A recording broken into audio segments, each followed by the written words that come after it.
Heavy Rain is a very dark thriller. It's an experience that I think for the first time is going to put gamers into very different emotional states.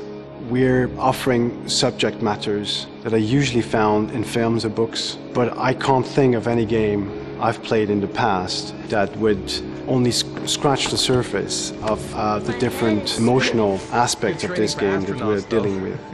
It's a very deep story. It really touches, I think, on the emotional fiber of all mature audiences, and I think that makes it a rather unique experience. We call it interactive drama. The game is really story-driven, but the player can change it. So it's a game because every choices are made by the player. For Christ's sake, shoot! It's really the first time that we're such a level of performance for characters. I think that it's going to demonstrate, I hope, that emotion is the key to any entertainment form. And that by obtaining such a strong acting performance, you can raise the whole quality of the experience and therefore the quality of your game. For God's sake, how hard is it to keep your eye on a child in the park? Why did you leave him, Ethan? Why? Wasn't it enough losing Jason? I'm sorry.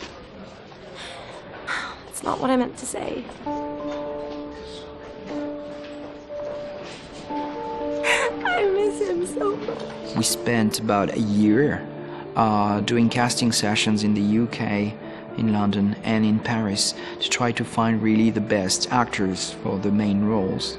And that was really important because we were not just looking for someone to give us his face or his voice, but we were basically looking for the full actor because then their face is scanned with a 3D scanner, so it's really their face in the game. We recreate the body exactly at the same size and the same height and everything. And then they come on set to shoot the motion capture animations. So we do all the walks, all the interactions, all the dialogues, pretty much everything is shot. Here what we wanted is to use the system in a way that would give us the possibility to have actors truly play like if they were on a movie set. So they spent a lot of time with David Cage, the director, and Steve Knebely, the assistant director, to make sure that when they come on stage, they know what they have to do. You're not gonna kill the Antichrist with a revolver, Nathaniel. He's much too powerful for that. Antichrist, my ass! Get the gun out of my face! Lieutenant Blake is gonna leave the planet right now and return to the realm of shadows. Creature of darkness, I do beseech you to return to the realm of shadows. They have a full script, and we spent days and days and months just rehearsing with them to make sure they fully understand the story, their character, and they can deliver the performance we accept from them. You know, very often in games you need good performances for cutscenes, sometimes for dialogues, but here it's different because we really needed this level of quality in the performances pretty much in all the game. You have to absolutely know it, and not just know it, you have to know it backwards and forwards, because the way that it's done, when you get to one of these choices and you have those moments,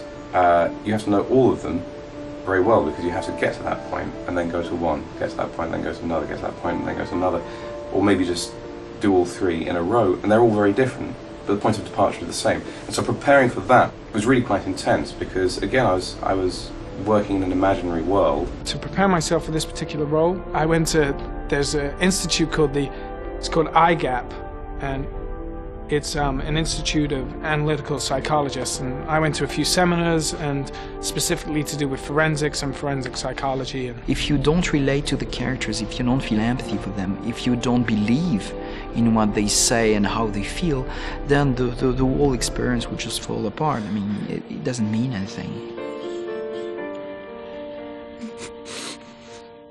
As lead artist, the first and foremost part of my job is to create a character from an actor. And not only make a faithful copy of the actor, but also give him as much personality as possible through 3D design. It means that we use the existing actor as a basis, and then we try to make the character fit his part in the game. quality. Fucking wonderful, man. Shit, I'm glad I'm not me. I wouldn't want to meet me, man. Technologically speaking, we focused on very specific areas. We worked very hard on high-level characters in a way never done before. We put all our energy into having the best character rendering and animation. For instance, we made very realistic effects for rain and tears on characters' faces. Our main aim was to set a new benchmark in terms of realism in character rendering, and I believe that this is one of the main differences between Heavy Rain and other games. Weird thing we had before, he's just lifting his head a bit down on the end of the animation, so this is something we change to make the loop even more discrete so we don't see the repetition. The player is able to move the Ed's character, so this is a way to give the control of the character to the player, and this is also a way to introduce some behavior really that are not mechanical, that are not loops. We break the cycle with putting something that moves completely outside of any loop. It's random, it's dynamic, it's real. If the player leaves the character alone for 3 seconds, a really short mob, the character is gonna take a new pose. He won't stand in its basic regular stand pose as anyone do. Each actor is gonna choose some of the some attitude, some behavior that he usually have, and this is some details that really brings a lot of detail on who is the character, what is he thinking about. Another aspect of our job is to create facial animation, and thus to really give life to the character. It's a moment when we truly work with the actors, shooting facial mock-up with them in order to give life to the character's face, to make it talk and act in accordance with the situations. Dad! Hey, take it easy, you're gonna knock me over. So this is your big day, huh? Am I grown up now? 10 years old, that's not exactly grown up, but you're getting there. It wasn't bravery. It was love. In that telling stories, this is probably one of the oldest human activities since language exists and writing exists. I mean, people tell stories and people like stories to be told.